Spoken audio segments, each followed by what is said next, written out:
Good morning. Thank you for joining me today.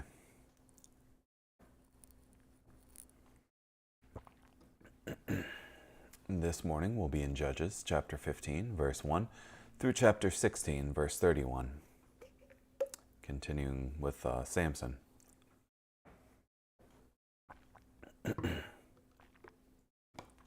Particularly after the Philistine girl that he was said to marry is given to her,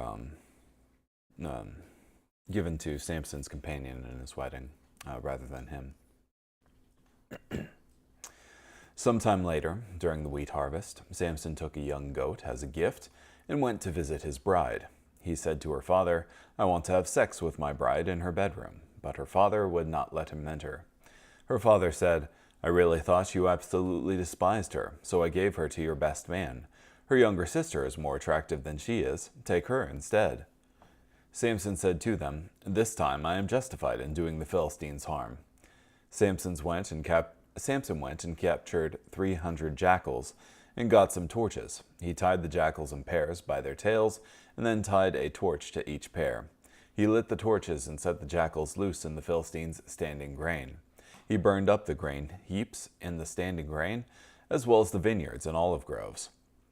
The Philistines asked, "Who did this?" They were told, "Samson the Timnite's son-in-law," because the Timnite took Samson's bride and gave her to his best man. So the Philistines went up and burned her and her father. Samson said to them, "Because you did this, I will get revenge against you before I quit fighting." He struck them down and defeated them. Then he went down and lived for a time in the cave in the cliff of Etam. The Philistines went up and invaded Judah. They arrayed themselves for battle in Lehi. The men of Judah said, "Why are you attacking us?" The Philistines said, "We've come up to take Samson prisoner so we can do to him what he has done to us." 3,000 men of Judah went down to the cave in the cliff of Etam and said to Samson, "Do you not know that the Philistines rule over us? Why have you done this to us?" He said to them, "I have only done to them what they have done to me." They said to him, "We've come down to take you as prisoner, so we can hand you over to the Philistines." Samson said to them, "Promise me you will not kill me." They said to him, "We promise. We will only take you prisoner and hand you over to them. We promise not to kill you." They tied him up with 2 brand new ropes and led him up from the cliff. When he arrived in Lehi, the Philistines shouted as they approached him. But the Lord's Spirit empowered him. The ropes around his arms were like flax dissolving in fire, and they melted away from his hands. He happened to see a solid jawbone of a donkey. He grabbed it and struck down 1,000 men.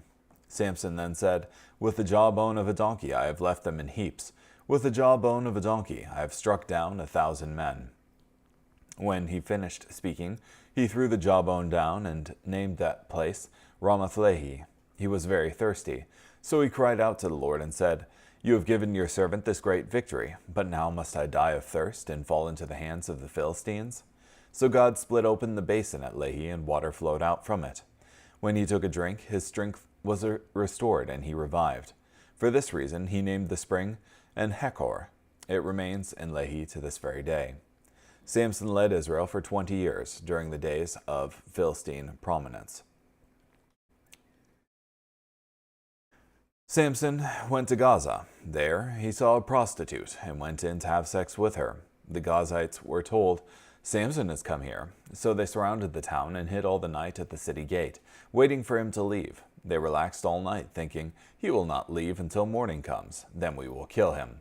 Samson spent half the night with the prostitute. Then he got up in the middle of the night and left. He grabbed the doors of the city gate, as well as the 2 posts, and pulled them right off, bar and all. He put them on his shoulders and carried them up to the top of a hill east of Hebron. After this, Samson fell in love with a woman named Delilah, who lived in Sorek Valley. The rulers of the Philistines went up to visit her and said to her, "Trick him, find out what makes him so strong, and how we can subdue him and humiliate him. Each one of us will give you 1,100 silver pieces." So Delilah said to Samson, "Tell me what makes you so strong and how you can be subdued and humiliated." Samson said to her, "If they tie me up with 7 fresh bowstrings that have not been dried, I will become weak and be just like any other man." So the rulers of the Philistines brought her 7 fresh bowstrings, which had not been dried, and they tied him up with them. They hid in the bedroom, and then she said to him, "The Philistines are here, Samson." He snapped the bowstrings as easily as a thread of yarn snaps when it is put close to fire. The secret of his strength was not discovered. Delilah said to Samson, "Look, you deceived me and told me lies. Now tell me how you can be subdued." He said to her, "If they tie me tightly with brand new ropes that have never been used, I will become weak and be just like any other man." So Delilah took new ropes and tied him with them and said to him, "The Philistines are here, Samson." The Philistines were hiding in the bedroom, but he tore the ropes from his arms as if they were a piece of thread. Delilah said to Samson, "Up to now you have deceived me and told me lies. Tell me how you can be subdued." He said to her, "If you weave the 7 braids of my hair into the fabric on the loom and secure it with the pin, I will become weak and be like any other man." So she made him go to sleep, wove the 7 braids of his hair into the fabric on the loom, fastened it with the pin, and said to him, "The Philistines are here, Samson." He woke up and tore away the pin of the loom and the fabric. She said to him, "How can you say I love you, when you will not share your secret with me? 3 times you have deceived me and have not told me what makes you so strong." She nagged him every day and pressured him until he was sick to death of it. Finally, he told her his secret. He said to her, "My hair has never been cut, for I have been dedicated to God from the time I was conceived. If my head were shaved, my strength would leave me. I would become weak and be just like any other man." When Delilah saw that she had told her his secret, she sent for the rulers of the Philistines, saying, "Come up here again, for he has told me his secret." So the rulers of the Philistines went up to visit her, bringing the silver in their hands. She made him go to sleep on her lap, and then called a man in to shave off the 7 braids of his hair. She made him vulnerable, and his strength left him. She said, "The Philistines are here, Samson." He woke up and thought, "I will do as I did before and shake myself free." But he did not realize that the Lord had left him. The Philistines captured him and gouged out his eyes. They brought him down to Gaza and bound him in bronze chains. He became a grinder in the prison. His hair began to grow back after it had been shaved off. The rulers of the Philistines gathered to offer a great sacrifice to Dagon, their god, and to celebrate. They said, "Our God has handed Samson, our enemy, over to us." When the people saw him, they praised their God, saying, "Our God has handed our enemy over to us, the one who ruined our land and killed so many of us." When they really started celebrating, they said, "Call for Samson so he can entertain us." So they summoned Samson from the prison, and he entertained them. They made him stand between 2 pillars. Samson said to the young man who held his hand, "Position me so I can touch the pillars that support the temple. Then I can lean on them." Now the temple was filled with men and women, and all the rulers of the Philistines were there. There were 3,000 men and women on the roof watching Samson entertain.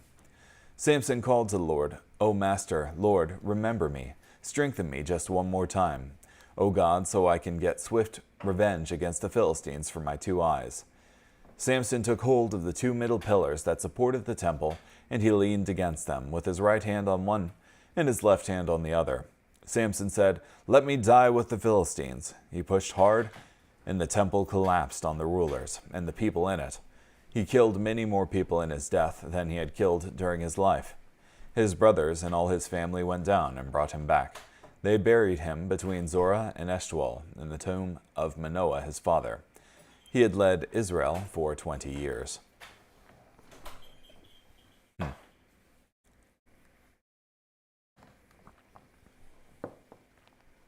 Just reading through the story of Samson this time, I'm struck with how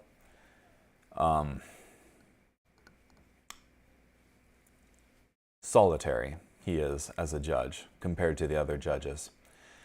In the case of the other judges, you often had other people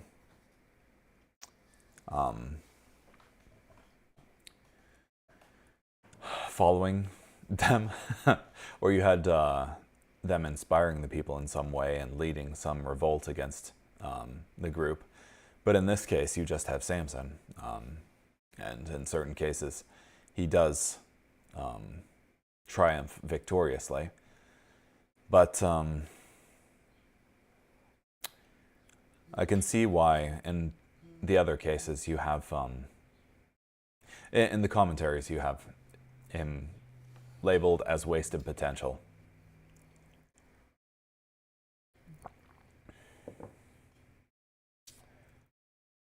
You also have this bit of myopia in the case of Samson, where rather than looking at the wounds suffered by his fellow Israelites, by the Philistines, he's only interested in the revenge done, in revenge for things perpetrated against him. They take his wife, he burns their fields. They intend to kill him when he's with this prostitute in Gaza. He takes the door and flings it over the hill. They bind him up and take him to the Philistines. He kills 1,000 of them, type thing. And when he's talking to those Israelites who bind him to take him to the Philistines, he says on his defense, "I've only done to them what they've done to me."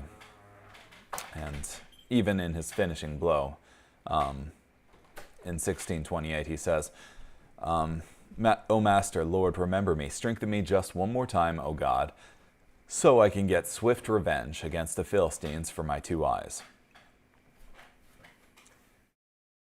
He doesn't have a thought in his head for other people, but rather only for the wrongs done against himself.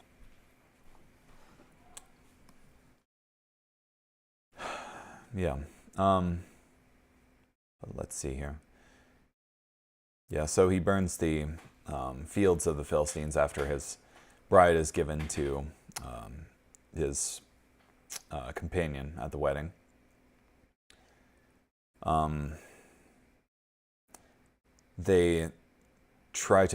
They go up and attack the men of Judah, and they demand Samson from them. They go and take Samson and bind him and deliver him to the Philistines. And from there, Samson breaks free of the bonds and takes the jawbone of a donkey and slaughters 1,000 men. And another miracle happens after this, and he's tired and thirsty. God splits open the basin at Lehi, and water flows out from it. And Samson judges Israel for 20 years. Samson goes to have sex with a prostitute in Gaza. But instead of spending the whole night there, he spends half the night, and after that he leaves, takes the city gate, and throws it up on the hill. And then you have Delilah here, who Samson really loves, and then the rulers of the Philistines ask Delilah to figure out Samson's weakness. She immediately goes into trying to get this. Samson deceives her in this 3 times, but in the end, he tells her exactly what his secret is. She immediately tells this to the Philistines, who use it against him, and gouge out his eyes and turn him into a grinder of wheat. As they're celebrating this to their pagan, in their temple, to this pagan deity Dagon, they bring Samson in, but his hands are placed on the pillars of the temple holding it up. He pushes them over, being empowered by God, and kills some 3,000 plus Philistines, after which his family, minus his father, comes and buries him in the tomb of his father.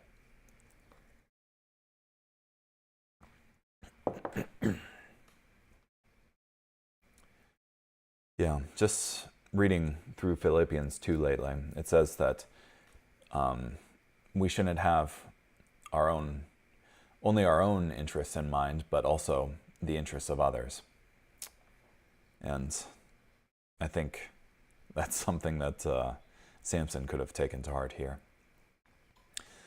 From Guzik, I really thought that you thoroughly hated her. It's hard to know why Samson's father-in-law thought that Samson hated his wife. Perhaps this was just an excuse to explain why he did what he did, or perhaps Samson's Philistine wife poisoned her father's opinion of Samson. Samson said to them, even though Samson was angry with his wife's father, the real root of the problem was the bad choices Samson made in love. He had no business allowing himself to fall in love with an ungodly, pagan woman. No wonder Proverbs 4:23 tells us, keep, that is literally guard or protect your heart, with all diligence, for out of it spring the issues of life. Failure to guard our heart can result in great trouble. This time I shall be blameless regarding the Philistines if I harm them. God used Samson's ungodly anger for his purposes. As Psalm 76 verse 10 says, surely the wrath of man shall praise you. This doesn't justify Samson's anger, but it shows the glory and power of God to use all things to his purposes. Yeah. And in James it says, everyone be quick to hear, slow to speak, and slow to anger, for the anger of man does not accomplish the righteousness of God. God works everything to the good, but ultimately,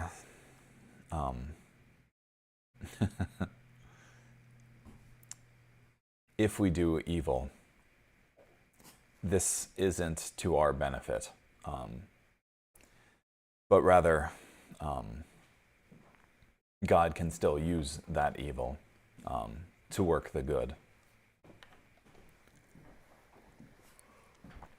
Samson went and caught 300 foxes.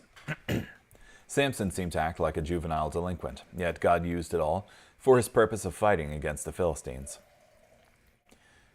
Yeah, and I think this, combined with the riddle, combined with the, oh shoot, what was it? The poem that he says at the end, where he kills 1,000 Philistines, seems to me to point towards Samson being more of a clever man rather than a brutal, muscle-bound one without a thought in his head. Because these things took some time and some intelligence to do. He put a torch between each pair of tails. Some object that Samson could not have captured 300 foxes, yet the word translated foxes probably refers to a jackal, not a fox, and jackals are known to run in large packs, sometimes up to 200.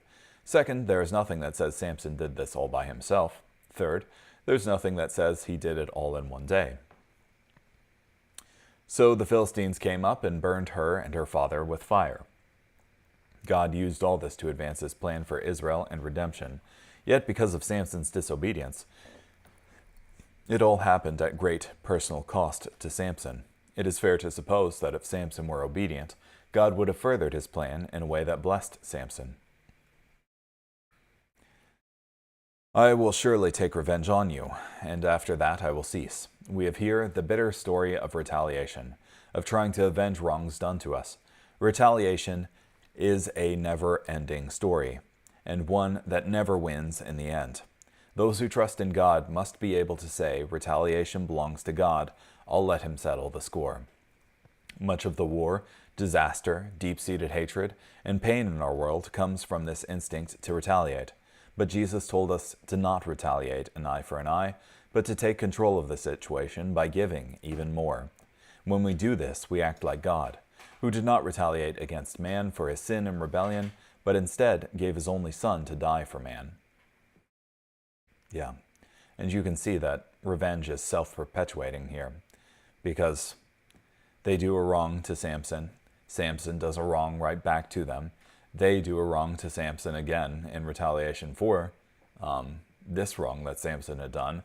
Then Samson does another wrong, thus continuing the cycle, which will only stop if one of them doesn't retaliate. He attacked them hip and thigh. This is an expression for a cruel, unsparing slaughter.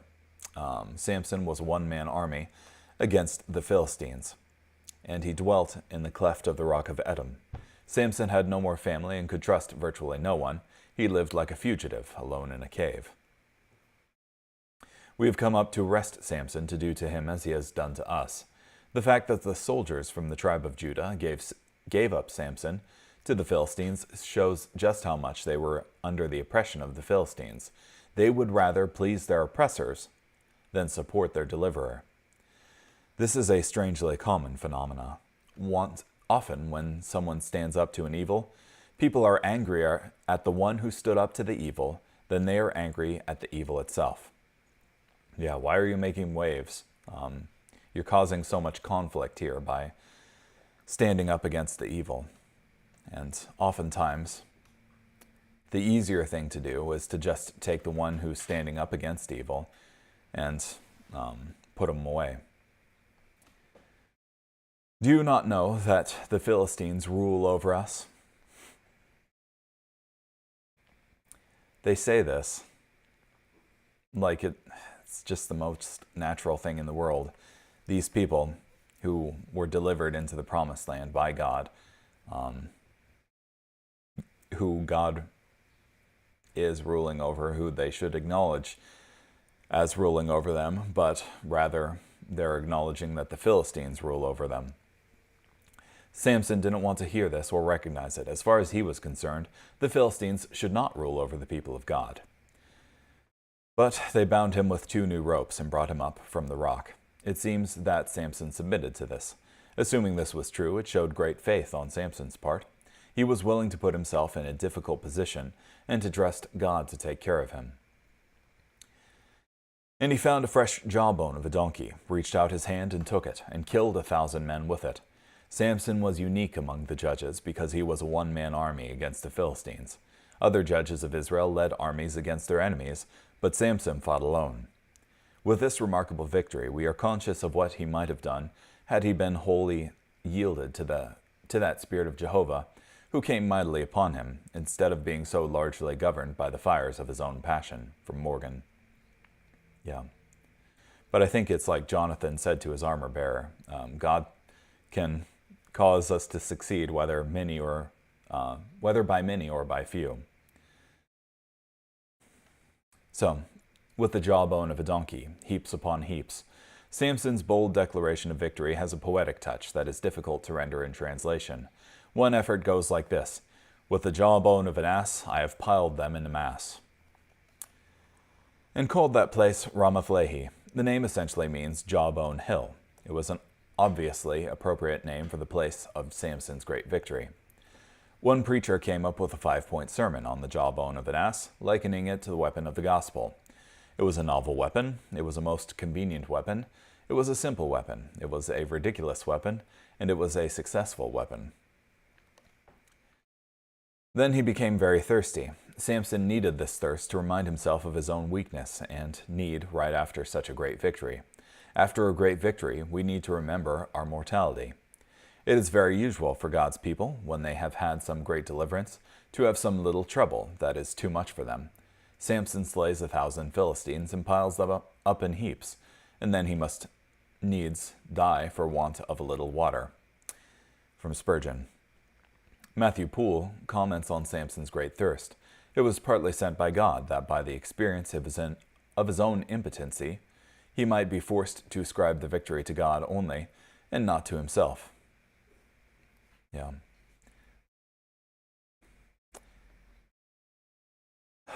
It's interesting, I guess, how little it seems that Samson credits God for his victories. God split the hollow place that is in Lehi, and water came out, and he drank, and his spirit returned, and he revived.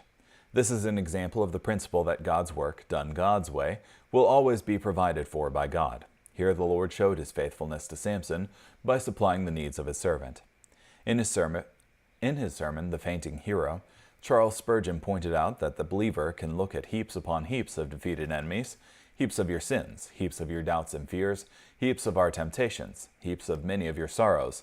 Yet despite all these victories, fresh challenges will come, even as a deadly thirst and fatigue overcame Samson.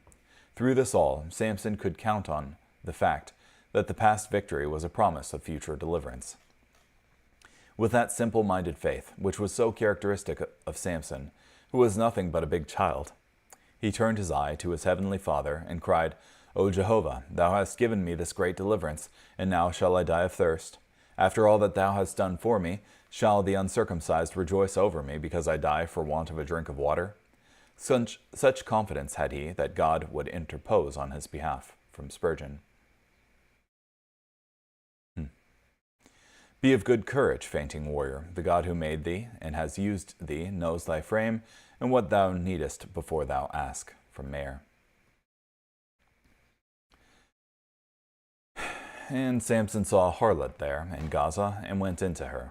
Samson was an obvious sin here. This is a clear example of how a man so used of God can also sin, and sin blatantly. Samson wanted to be used by God, but he also yielded to the deceitfulness of sin. He kept the external features of his Nazirite vow zealously, while at the same time sinning blatantly with a prostitute. Samson did what we nearly all do when deceived by sin. He put his life into categories and figured that some categories God cared about, and some categories God did not care about. Understanding that Jesus has claim over our entire life is a radical change of perspective. And he put the city doors on his shoulders and carried them to the top of the hill. Despite his sin, God still gave Samson supernatural strength to escape from the Philistines. God did this because God's purpose was bigger than Samson himself, and because God used Samson despite Samson's sin, not because of it. And he loved a woman whose name was Delilah. Samson fell in love again and fell for a woman completely wrong for him. This is another example of the pain and ruin that came into Samson's life because he did not guard his heart. Every one of us will give you 1,100 pieces of silver. Delilah was also deeply in love, but she was in love with money, not Samson. 1,100 shekels made up more than 140 pounds of silver. Please tell me where your great strength lies. The source of Samson's strength was not obvious. This means that he was probably not a large, heavily muscled man like a modern-day bodybuilder. He may have looked small and skinny, and unlikely to have such strength. And with what you may be bound to afflict you. Delilah knew that Samson was strong, yet she also knew that he could be bound with something.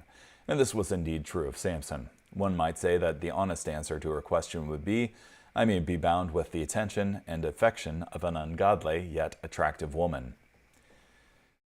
And she bound him. Samson could have easily seen Delilah's heart by the way she immediately tried to bind him with what he deceptively said he could be bound with. The fact that he did not tell her the truth proved that he knew she had a dangerous intention. And yet, ignoring those warnings multiple times and diving headlong into an obvious trap,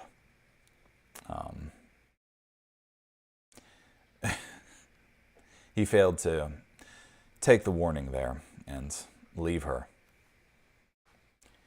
Now, please tell me what you may be bound with. It would seem that romantic attraction made Samson lose all sense. There was no good or rational reason Samson continued this relationship with Delilah or entertained her prying into the secret of his strength. Samson is a good example of how an ungodly relationship can warp thinking. Delilah took new ropes and bound him. Samson allowed this bondage because he refused to escape the situation. Many today are in similar places of sin, compromise, and bondage, and refuse to escape the situation. Tell me what you may be bound with. Delilah obviously cared nothing for Samson. His continued commitment to her is a remarkable testimony to the power of blind, irresponsible love. How can you say I love you when your heart is not with me? Tragically, Samson's heart was with Delilah. Her accusation was a manipulative projection of her own heart, which was not with Samson. Yeah. How could she say that she loved him when she was trying to sell him out for money? When she pestered him daily with her words and pressed him, so that his soul was vexed to death, that he told her all his heart. Earlier, Samson gave in to the nagging of his Philistine wife. Now he yielded to the nagging of Delilah. She certainly sinned by using such terrible manipulation, but Samson also sinned by yielding to that manipulation. Her previous complaint was that Samson's love for her was empty, was a hollow protest. Delilah had no love for him, and she expected Samson to destroy himself and his service for God to prove his love for her. He told her all his heart. When Samson did this, it was a very sad scene. He had to know what was to come. He faced the choice between faithfulness to his God and continuing an ungodly relationship. In this we see the strongest man in the world weak under the power of an ungodly relationship. Perhaps Samson figured that because he was strong in one area of his life, he was strong in all areas. In this, he was desperately wrong. Then she lulled him to sleep on her knees. No doubt Delilah used sweet words to lull Samson to sleep. Her pretended love for Samson for the sake of money is deeply troubling. As long as he is consecrated, he is strong. Break that, he is weak as water. Now there are 1,000 razors with which the devil can shave off the locks of a consecrated man without his knowing it. Samson is sound asleep. So clever is the barber that he even lulls him to sleep as his fingers move across the pate, the fool's pate, which he is making bare. The devil is cleverer far than even the skillful barber. He can shave the believer's locks while he scarcely knows it. From Spurgeon. Then she began to torment him. This was fitting. We might say that Delilah began to torment Samson long before this, and his strength left him. There was nothing magical in Samson's hair. We might also say that Samson began breaking his Nazirite vows before this, yet there came a time when Samson finally had to reckon with his rejection of God's mercy. Not that his hair made him strong, but that his hair was the symbol of his consecration, and was the pledge of God's favor to him. While his hair was untouched, he was a consecrated man. As soon as that was cut away, he was no longer perfectly consecrated, and then his strength departed from him. In the opinion of some persons, Samson looked much improved when his matted hair was gone. He was more presentable, more fit for good society, and so is in the case of the churches. The notion is that they are all the better for getting rid of their peculiarities. From Spurgeon. Yeah. To me, it seems similar to the symbol of like a wedding ring, for instance. He picked it up and threw it away, and so was left alone. I will go out as before. Samson didn't know things were different. He lived in compromise for so long that he thought it would never make a difference. This story is one to fill the soul with holy fear. The possibility of going on in an attempt to do the work of God after God has withdrawn himself is an appalling one for Morgan. This is a tragic example of wasted potential and rejection of God's warnings. Samson thought he could get away with sin and escape its consequences. He misinterpreted the merciful delay of God's judgment or correction as a sign that he really didn't care. He therefore presumed on God's mercy and continued on in his sin, making things far worse. He did not know that the Lord had departed from him. Samson's strength was not in his hair. It was in his relationship with God. He worked against that relationship to the point where God finally departed from him, in the sense that he no longer blessed Samson with supernatural strength. Then the Philistines took him and put out his eyes. It was fitting that Samson was first blinded in his imprisonment. He was attracted to ungodly relationships through his eyes. His failure to restrain his attraction to women brought him into bondage. They bound him with bronze fetters. Samson didn't humble himself in obedience before God. He insisted on the freedom of doing what he wanted to do. This left him with no freedom at all. Regarding them gouging out his eyes. This wasn't the first time that he had been blind. He had been blind long before that, in his choosing of, in his choice of relationships here. There is nothing, perhaps, in the sacred writings at once more pathetic and tragic than the vision of Samson with his eyes put out, grinding in the prison house of the Philistines. It is a picture and a parable needing no enforcement of exposition to make it powerful, for Morgan. Yeah, here lies the hero who slew 1,000 men at once and took the city doors on his back and trekked them up a hill, reduced to a pitiful state, grinding at the millstone, shackled and blind. Sin has its wages, and this was Samson's payday. His sin left him blind, in bondage, and a slave.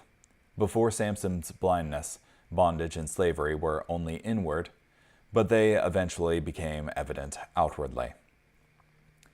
But the hair of his head began to grow again.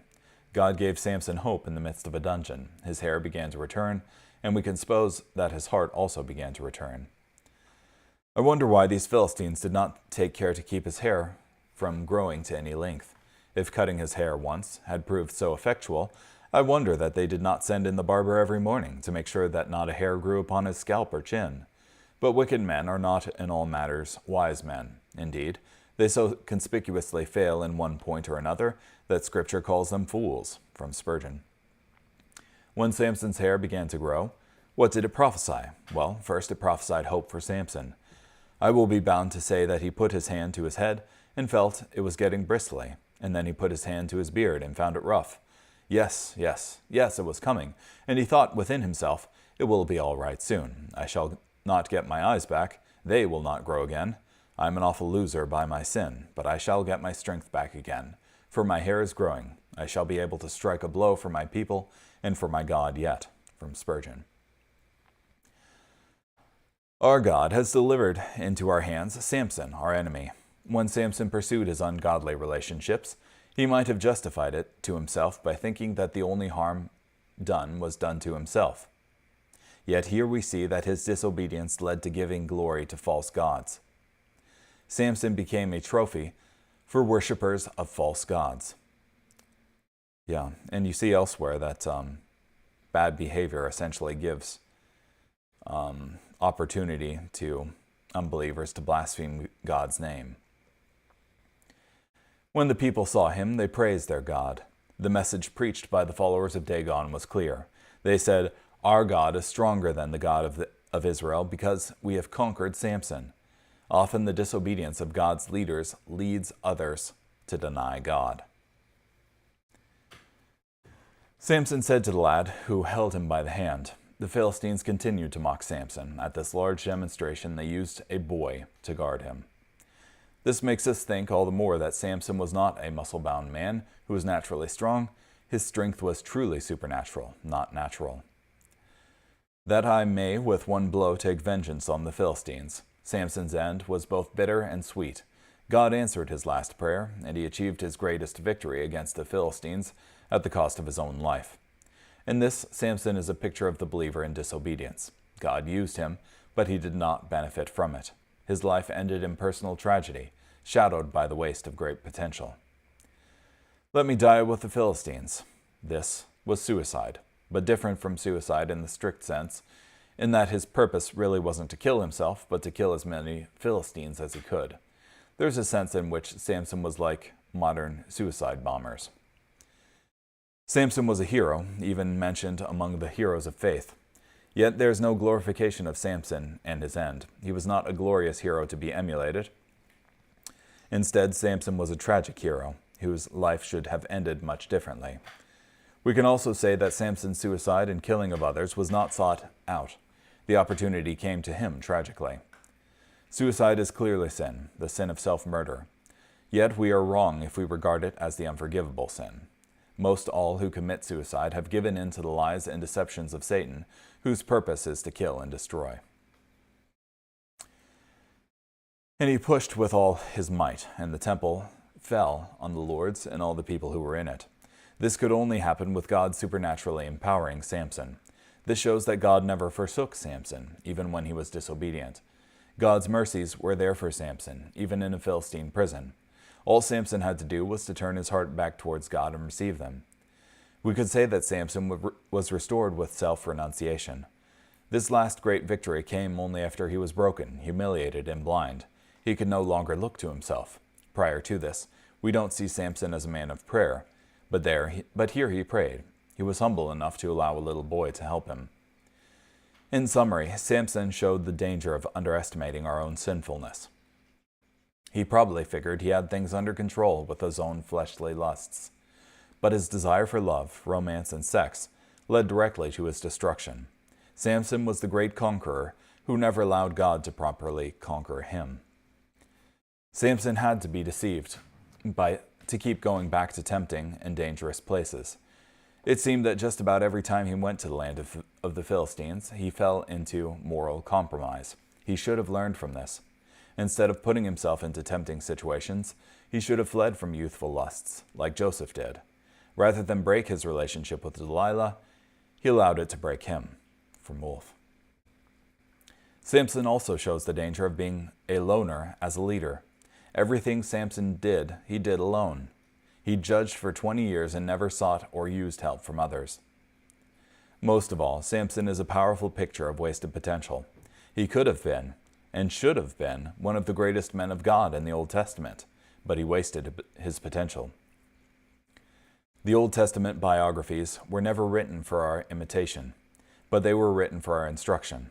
Upon this one matter, what a volume of force there is in such lessons. See, says God, what faith can do. Here is a man full of infirmities, a sorry fool. Yet, through his childlike faith, he lives. The just shall live by faith. He has many sad flaws and failings, but his heart is right towards his God. He does trust in the Lord, and he does give himself up as a man consecrated to his Lord's service, and therefore he is saved. I look upon Samson's case as a great wonder, put in Scripture for the encouragement of great sinners. From Spurgeon. Yeah. And I think it's a hopeful story in that no matter what sin we've committed, we're never too far gone for God to use and to return to God. And that's a heartening thought. Anyhow, thank you so much for joining me today. Hope you have a great day.